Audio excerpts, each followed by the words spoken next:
गुरुदेव, आपके सत्संग एवं प्रवचन से लाखों मुझ जैसे अधमों का सुधार हो रहा है और मुझे ज्ञात है कि हजारों आपको अपनी किडनी देने को आतुर हैं और मैं भी उनमें से अपने आप को एक समझता हूँ। जरूरत नहीं, किसका है?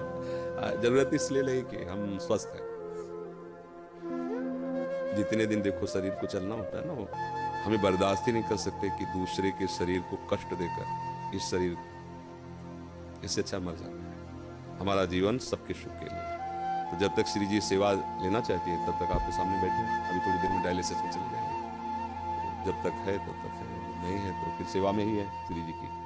हमारे को ये पता चले कि उसका पेट काट के, उसका अंग काट के हमारे जोड़ा, हम स्वस्थ, ऐसी स्वस्थता किस काम की? बिल्कुल कदापि नहीं, किंचित नहीं, जीवन भर में ऐसा कभी नहीं हो सकता। हम अपने शरीर को सुख देने के लिए दूसरे शरीर को कष्ट, इस स्वप्न में भी नहीं हो सकता ऐसा। और हम बहुत स्वस्थ हैं। हमें इस रोग के बहाने बहुत श्री जी का दुलार मिलता है। तो हम मानते हैं कि रोग हम पर कृपा कर रहा है। नहीं, शायद है कि हमारे हृदय में अहंकार नष्ट ना होता। मैं तपस्वी हूँ, मैं ब्रह्मचारी हूँ, मैं ज्ञानी हूँ, मैं ध्यानी हूँ। आज केवल हम प्रियाजू के बल पर हैं। हमसे क्या साधना करें? जिसकी किडनी फेल है, क्या साधना? अब जो कुछ हो रहा है लाडली जी की कृपा। 1:30 बजे से जगे हैं, वो अपने सब करवा रहे हैं सत्संग सब, तो हम ये नहीं जान पाते कि हम कर रहे हैं। नहीं, ये हमारे श्री जी करवा रहे हैं अपनी सामर्थ्य से, क्योंकि हम सामर्थ्य हैं। हमें तो ताकत ही नहीं है। हमें और सामर्थ्य उनकी कि आप प्रवचन सुनिए तो उसमें लगेगा थोड़ी कि कोई किडनी फेलियर बोल रहा है। नहीं। और आप हमारे सामने बैठे हैं, आपको लग रहा है हम किडनी फेलियर है? ऐसा लग रहा है क्या?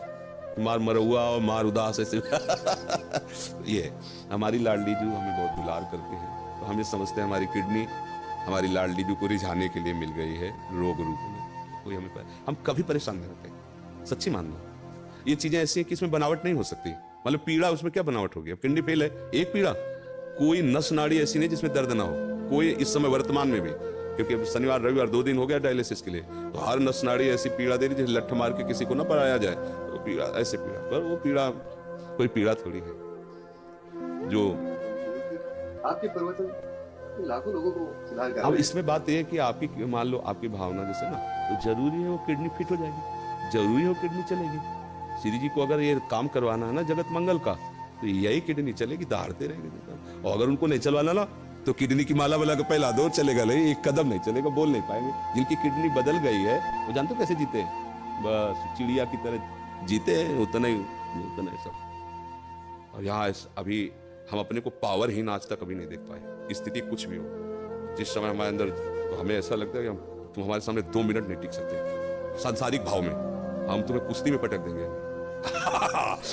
किडनी फेल है, लेकिन अब खड़े हो गए तो तुम्हें कुश्ती में पटक देंगे। ये किडनी कटवा के लगवाने से थोड़ी होगा। उस मरी हुई किडनी में, यही तो जो मच्छर को ब्रह्मा बना दे, ब्रह्मा को मच्छर बना दे, हम उस पावर से चलते हैं। उसी को कहा, अगर तुम्हें करवाना है अपनी सेवा तो बिजली दीजिए और काम कीजिए, यंत्र काम करे। वो मरी हुई किडनी काम कर रही है। कितने लोगों को तो ये विश्वास नहीं हुआ, कहता है किडनी का 10 वर्ष से है ना, तो अब उनको लगता है कि मतलब कहीं नाटक तो नहीं चल रहा। तो कईयों को ऐसे जो पूज्य जन हुए हैं, तो भावा मेरी समझ में नहीं आता तुम्हारी किडनी खराब है, सच्ची में खराब है, तुम्हारा सच्ची में डायलिसिस होता है। एक बहुत पूज्य जन है, तो उन्होंने एकांत में कहा बाबा हम तो सच्ची बताओ। तो उनको ऐसे उठा करके दिखाया कि देखो उसकी छाती में यहाँ पाइप पड़ा, ये पाइप पड़ा ना, छाती को चीर करके उसमें डाला गया और सीधे दिल वाली नली से इसके, तब वो होता है ना फिल्टर खून पूरे शरीर का, 4.5 घंटे उसमें तब उनका। तो ये हमारा कोई, देखो आप ये समझो कि ये शरीर वास्तविक मायाकृत है, पर ये इस समय मायाकृत शरीर में बिजली हाई पावर की है। इसका कनेक्शन बहुत जोर का है। अभी जब तक चलेगा तो ऐसे चलेगा, एकदम फ्यूज हो जाएगा। जिस दिन उनको होगा तो ऐसे, अच्छा गए बस ऐसे। ये ऐसे नहीं, ऐसे संसारिक थोड़ी, अभी संसारिक आदमी हो तो ग्लूकोज चढ़ रहा है, पड़े ऐसे व्हील चेयर में चलाए जा रहे हैं, उठ पे, ऐसे नहीं। भागवतिक शक्ति एक अलौकिक शक्ति होती है। आप मतलब आप इतनी बड़ी बात कहे अपने समर्पण की, इसलिए हम अपने हृदय की बात जो गुप्त रखी जाती है, हम मानुषिक शक्ति से नहीं चल रहे, हम अपनी आयु से नहीं चल रहे, हम अपनी किडनी से नहीं चल रहे, हम अपनी लाडली जी की मुस्कुराहट से चल रहे हैं। और वो मुस्कुराहट जब तक इधर चलाना चाहती तब तक, नहीं तो उधर बुला लेगी। अब तो हमारा जीवन ही वही है, चाहे इधर रखो चाहे उधर रखो, तो कोई परेशानी तो है नहीं। इसलिए सब मस्त रहो, जब तक उनको बुलवाना सिंह की तरह दहाड़ करके जाएंगे। ला, बचपन से उन्हीं के सहारे रहे तो उनका चमत्कार।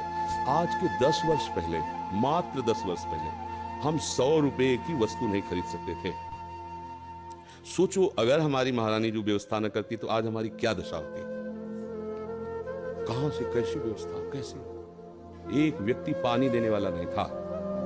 और जब उनकी मौज हुई कि अब व्यवस्था की चाह जरूरत है, तो हजारों श्रद्धालु, मतलब हमको कुछ नहीं सोचना पड़ता। डॉक्टर कहीं बैठा है, बात कहीं से हो रही, दवा कहीं से आ रही, सब ऐसी कैसे। अगर मेरी लाडली जू का ऐसे ना होला तो मांगने से पैसा नहीं मिलता, मांग, और यहाँ मांगा नहीं जाता। यहाँ किसी भी तरह की चालबाजी नहीं, हरकत नहीं।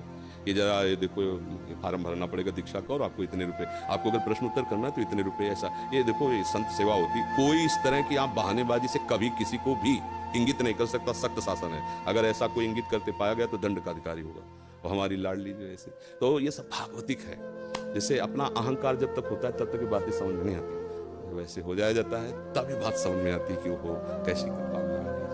इसलिए आप सब निश्चिंत रहिए, जब तक श्री जी को सेवा करा ली वो सिंह की तरह दहाड़ते रहेंगे। और जहां उनका, तो फिर देखो यहाँ से जाना तो है ही ना, एक दिन सबको जाना है, तो हमारा समय तो निश्चित है ना कि उस मिनट में ट्रांसफर, फिर कोई नहीं रोक सकता, चाहे जो कुछ कर लो। और जब तक वो समय नहीं है तो कुछ नहीं बिगड़ सकता, चाहे जो कुछ हो जाए। तो इसलिए अपने को एकदम मस्ती में रहना, आनंदित रहना, ठीक है।